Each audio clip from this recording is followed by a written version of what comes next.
আমার দেখা হবে না। তুমিও আমাকে প্রাণ ভরে দেখে রাখো কাশেশ্বরী। এই যাত্রায় আমাদের শেষ যাত্রা কাশেশ্বরী। এই যাত্রায় আমার শেষ যাত্রা কাশেশ্বরী। এই যাত্রায় শেষ যাত্রা।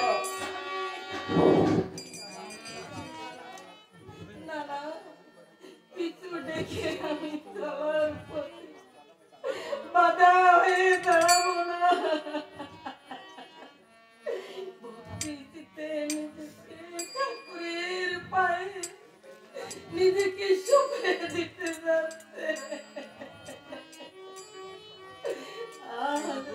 আমি তার সহধর্মিণী, তার সুখে আমার সুখ, তার দুঃখে আমার দুঃখ।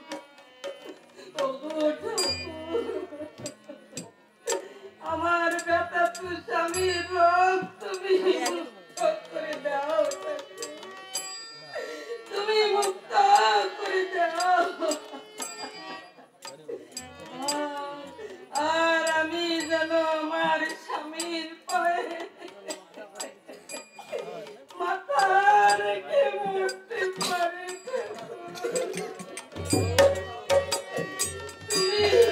তুমি কৃপা করো, তুমি কৃপা করো।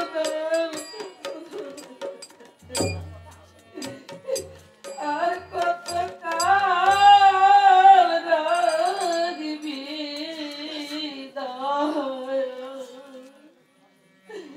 দয়াল না দিয়ে ঠাই চরণে।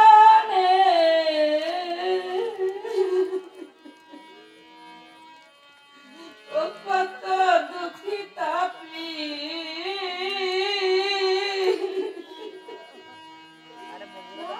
পাপে পারলানা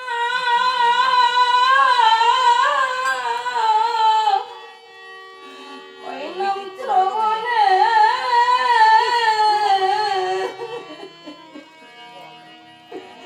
আর কত কাল রাখবি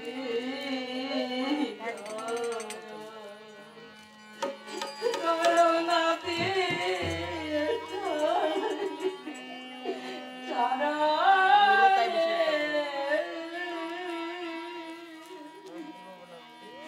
দুঃখে দুঃখে নাম গেল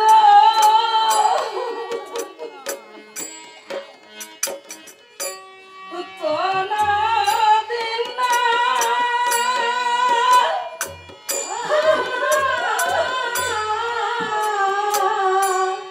সুখ হলো।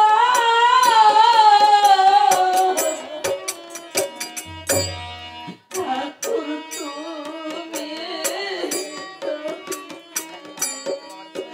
থাকো ভালো, তুমি থাকো ভালো, সুখই নয় জীবনে। আর কত কাল রাখবি না দিয়ে চরণে।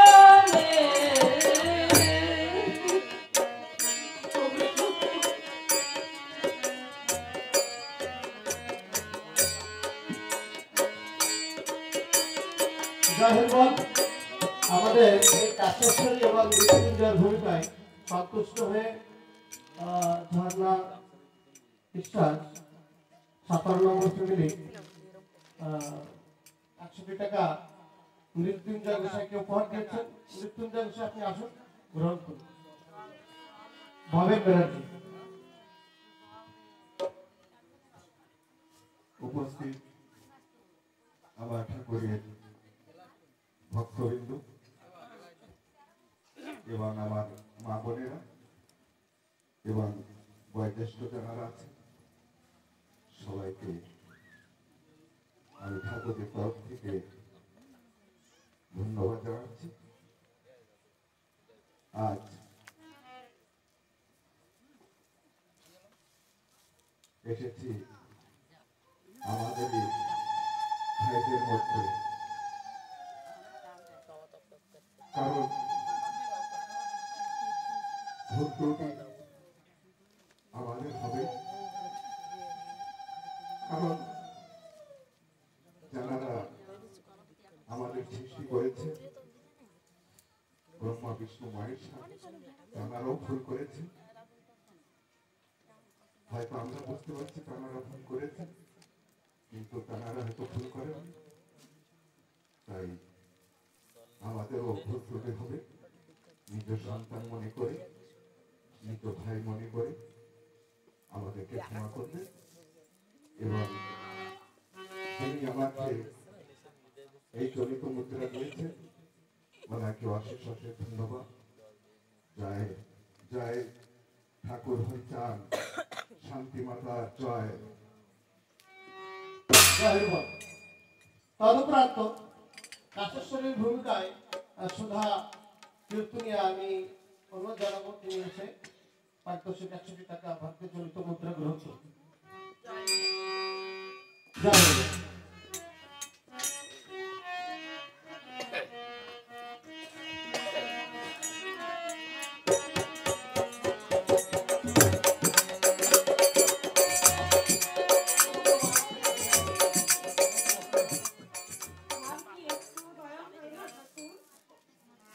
সকলেই জানে নিত্যানন্দ সাধু তোমার একনিষ্ঠ ভক্ত,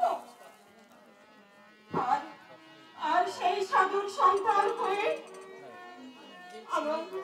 আমার দাদা মৃত্যুঞ্জয় কি মরণ বেদিতেই না মুখছে।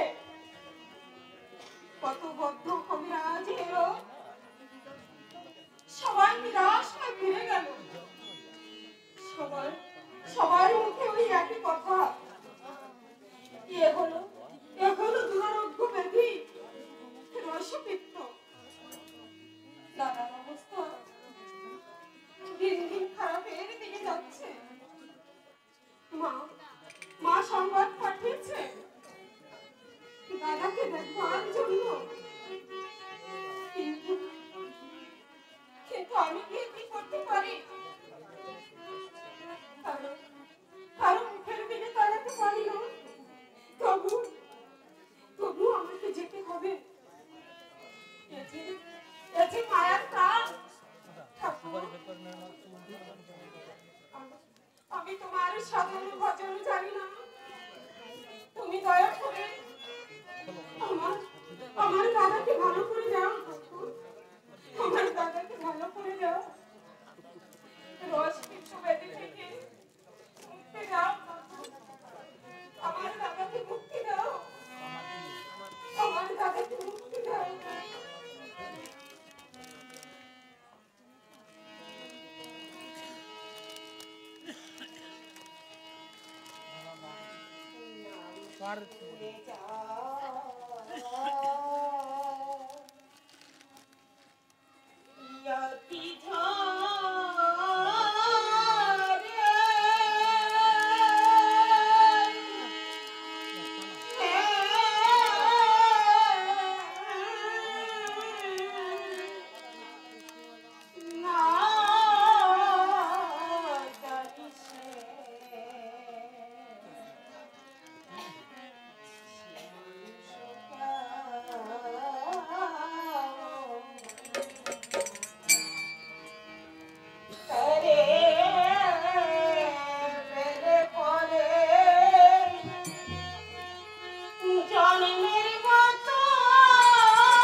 তুমি কি জানো বলো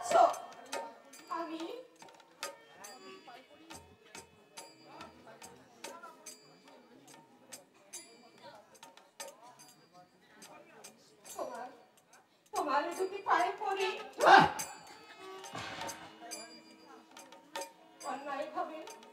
অন্যায়ভাবে নির্দোষীকে দোষী সাব্যস্ত করো না। আমি তো একা যেতে চাইছি না। তুমি আমার সাথে চলো। ভগ্নিপতি হিসেবেও তো তোমার একটা কর্তব্য আছে। হ্যাঁ, কর্তব্য আছে, কর্তব্য আছে। আমার কি কর্তব্য আছে সে আমি ভালো করেই জানি। তোমার কাছ থেকে আমার কর্তব্য শিখতে হবে না। অনেক শিখেছি আমি, আর অনেকবার ঠকেছি।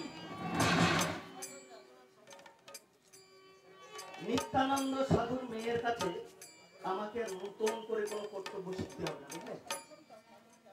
আর আমাকে একটা কথা বলবো, যারা সাধুর সন্তান তাদের এমন করে দুরারোগ্য ব্যাধি হয় কি করে? আবার শুনেছি, দেখেছি, হ্যাঁ, তোমার মা নাকি আবার গ্রামে অনেক বড় বৈষ্ণবী, ঈশ্বরের প্রতি অনেক বড় বিশ্বাস। আরে তাদের সন্তানের এমন ধরনের রোগ হয় কি করে, হয় কি করে? লোকে যাই বলে বলুক, তোমার মুখে এ কথা শোনা পায় না। তারা গুরুজন, তাদের নিয়ে ব্যঙ্গপত্র করা তোমার মোটেই ঠিক নয়। হ্যাঁ হ্যাঁ, আমার তো কোনোটাই ঠিক নয়, কোনো কিছুই ঠিক নয়।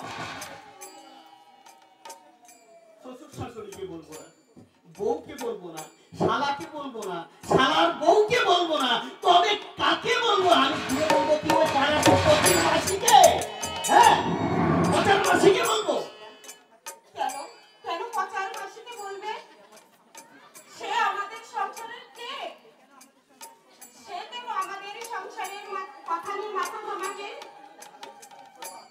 আমাদের সংসারের ভালো মন্দের বিচার করবো আমরা। তার নাক করানোর কি দরকার? এই প্রচার মাসি আমাদের সংসারে এসে কি নাক গলিয়েছে? তুমি এখনই যা যা বললে, এই কথাগুলি তো সেদিন পচার মাসি এসে ইনিয়ে বিনিয়ে বলে গেল, বৌদি মেয়েদের বাপের বাড়ি ঘন ঘন যাওয়া ভালো নয়, লোকে নাকি নিন্দা করে। বলো এ কথার মানে কি? সে যা বলে গেছে ঠিক তুমি তো তাই বলছো। তাহলে তোমরা দুজনে নিশ্চয়ই যুক্তি করে বলছি, হ্যাঁ, আমি যুক্তি করে বলছি।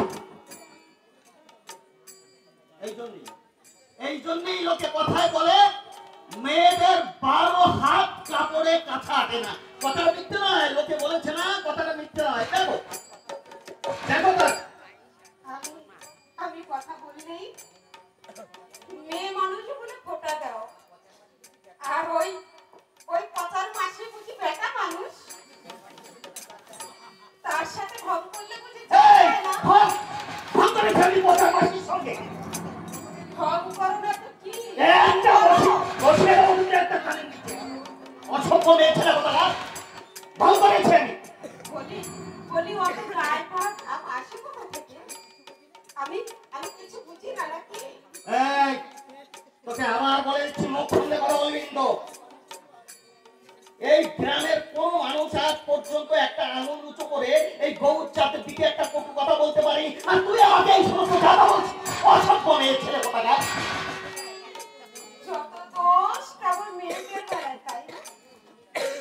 একটা মেয়েকে খারাপ হতে হলে একটা ছেলেও তো চাই, তবুও ছেলেটা খারাপ হয় না। পরের কথা শুনে নিজের ঘরের বউকে যে দোষারোপ করে, তার বিচার বুদ্ধির বাহবা দেওয়া যায় না। আর তোকেও আমি বলে রাখছি, যে ঘরের বউ স্বামীর বিচার বুদ্ধি নিয়ে বিচার করতে বসে, সে সংসারে কোনোদিন সুখী হয় না, সে সংসারে সুখ থাকে না। আমি তো স্বামী সুখ নিয়ে সুখের সংসার করতে চাই। তাই তো তোমাকে সকলের কাছে কর্তব্য পালন করতে চাই। দাদা, বৌদি, মা তোমাকে নিয়ে কত ভালো ভালো কথা বলে। না, যত ভালো কথাই বলুক না, কিন্তু আমি যাচ্ছি না। আর তোমাকে বলে রাখছি, তুমি গেলেও পরিণামটা কিন্তু ভালো হবে না। ফিরে আসার পরে না ঠ্যাং ভেঙে ঘরে বসিয়ে রাখবো। কথাটা মনে থাকে যেন, বুঝলে? কথাটা মনে রেখো। ভগবান, ভালো মানুষটার মনে কি পাপ বুদ্ধি দিয়েছো? নিজেও যাবে না আর আর আমাকেও যেতে দেবে না। আমাদের স্বামী স্ত্রীর মান অভিমান দুদিন পরে মিটে যাবে, কিন্তু কিন্তু আজ দাদার অসুখের বাড়াবাড়ি খবর পেয়েও যদি না যায়, দাদার যদি ভালো মন্দ কিছু হয়ে যায়, তবে তবে সারা জীবনের যে লোকের কাছে ছোট হয়ে যাব। না, দাদার বোন হিসাবে আর তার অসুখের সময় তার পাশে গিয়ে আমাকে দাঁড়াতেই হবে। আমি যাব, তার পরিণাম যা হয় তাই হোক। ঠাকুর, আমার ভালো মানুষ স্বামীকে তুমি সুমতি দাও। ঠাকুর, তুমি সুমতি দাও, তুমি সুমতি দাও।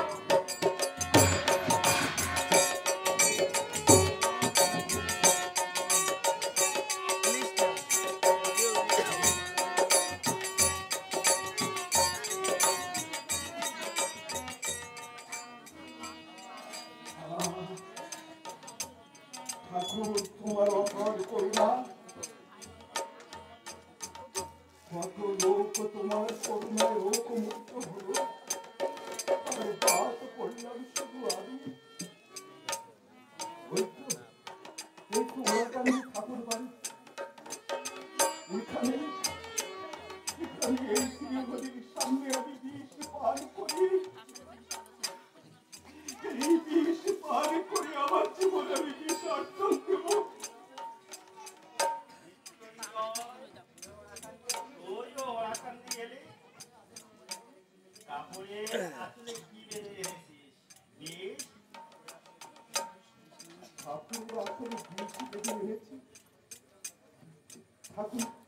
ঠাকুর জানবে কি করে?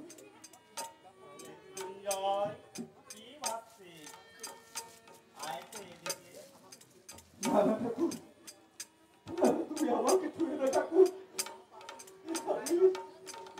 আমি মহাপাপী ঠাকুর, আমি মহাপাপী। আমার গায়ে মহাশিবি ঠাকুর, তুমি আমাকে ছুঁয়ে না। তাই বুঝি মরার জন্য বিষ এনেছিস? দেখি তোর কাপড়ের আসলে কি এনেছিস। ঠাকুর,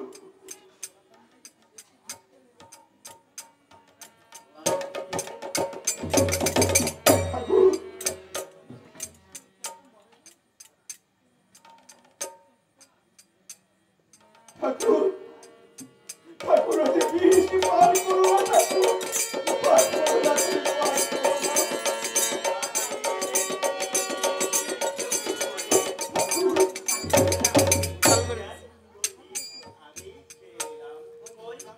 আমি তো মরলাম না। তবে ওই দিনে বেটা বিষ না দিয়ে কি আমাকে ভোট দিয়েছে? না না না, তা কি করে সম্ভব হয়? ওই প্রহ্লাদ আগুনে পড়লো না কেন? সামান্য মানুষ হলে ঠাকুর নিশ্চয় হতো। ইনি সামান্য মানুষ নয়, ঠাকুর চমৎকার।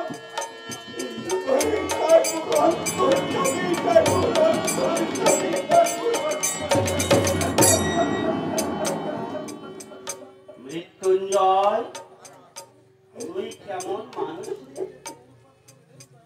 তোর নিজের দেহের উপর তোর কোনো দয়া মায়া নেই। লক্ষ জনম পরে মানব জন্ম হয়। দেবতারা এই মানব জন্মের জন্য কত অপেক্ষা করে, আর সেই মানব জন্মকে তুই নিজেকে বিসর্জন দিবি। আত্মহত্যা যে মহাপাপ। যদি তোর মরার এতই ইচ্ছা হয়, তবে আমার কাছে মর।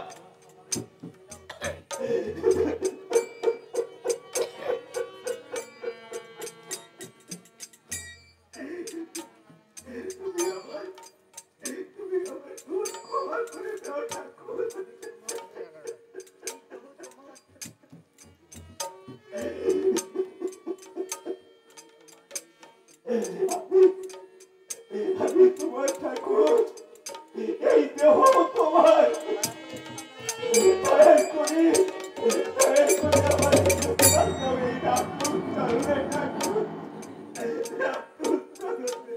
মৃত্যুঞ্জয়,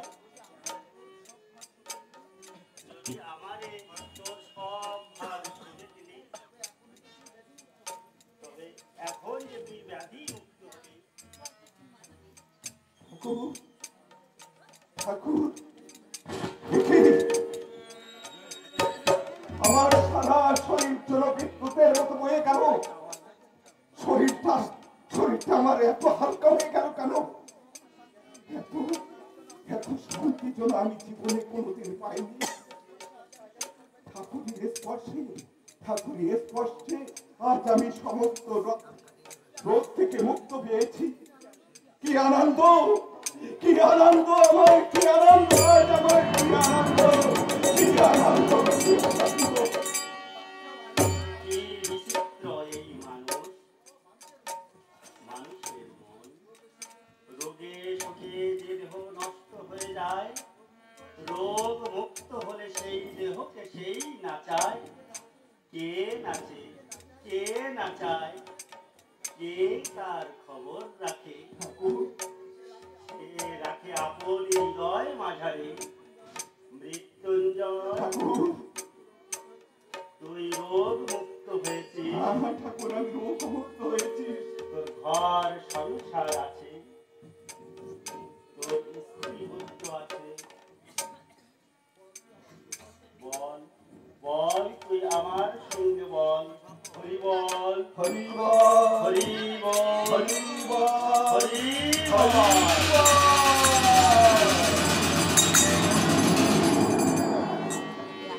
এবার তুই সংসারে ফিরে যা। ঠাকুর, না, না ঠাকুর, তুমি আমাকে আর সংসারে পাঠিও না। তুমি তুমি আমাকে আর ওই সংসারের বাঁধনে বাঁধতে যেও না ঠাকুর। আমি আমি আর বাড়ি ফিরে যাবো না ঠাকুর, আমি আর বাড়ি ফিরে যাবো না। এই সংসারের জ্বালা আমি আর সহ্য করতে পারছি না ঠাকুর। তবে তবে কি ভেগ দিয়ে বৈরাগী হবে? নিজের স্ত্রীকে ত্যাগ করে পরের স্ত্রী নিয়ে পরের দুয়ারে ভিক্ষে করে খাবি ঠাকুর, আর নেড়ানেড়ির ধর্ম করবি? না ঠাকুর, না, আমি আমি এখানেই থাকবো, আমি তোমার কাছেই থাকতে চাই। তোর সংসার আছে, স্ত্রী আছে, মা আছে, তাদেরকে রেখে যা, তুই সংসারে ফিরে যা। তোর গৃহ কাজে মন দে, নিজ নারী লয়ে ব্রহ্মচারী হ।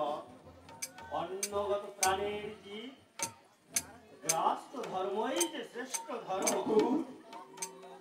হাতে কাজ আর মুখে শুধু হরিনাম, ভক্তিই প্রবল।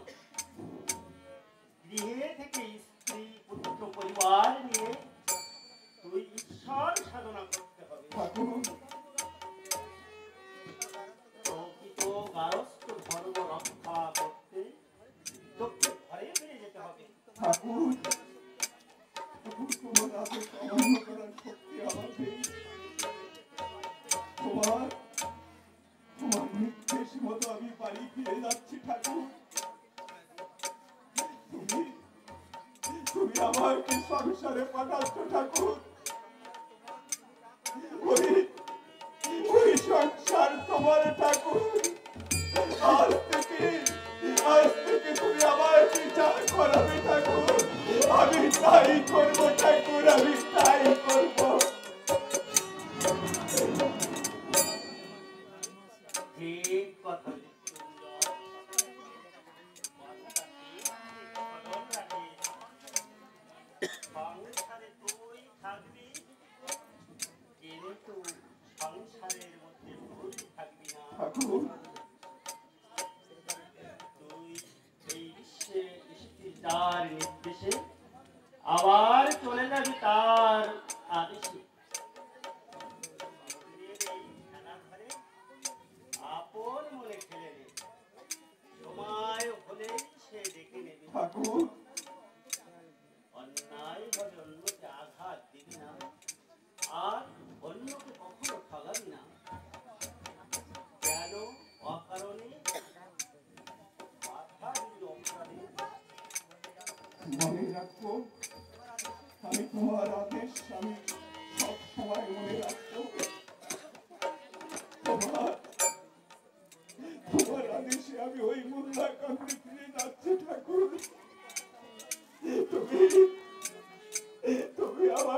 এই মায়ার সংসার ছেড়ে আমি যদি ওই ভবকুলের নদীর তীরে গিয়ে দাঁড়াবো, সেদিন ঠাকুর তুমি নিজের হাতে বইটা পেয়ে এই অদমকে ভব নদীর পার করে দেবে ঠাকুর, তুমি আমাকে পার করে দেবে। যে আমাকে আপন করে পেতে চায়, সে যদি প্রাণ করে আমাকে ডাকে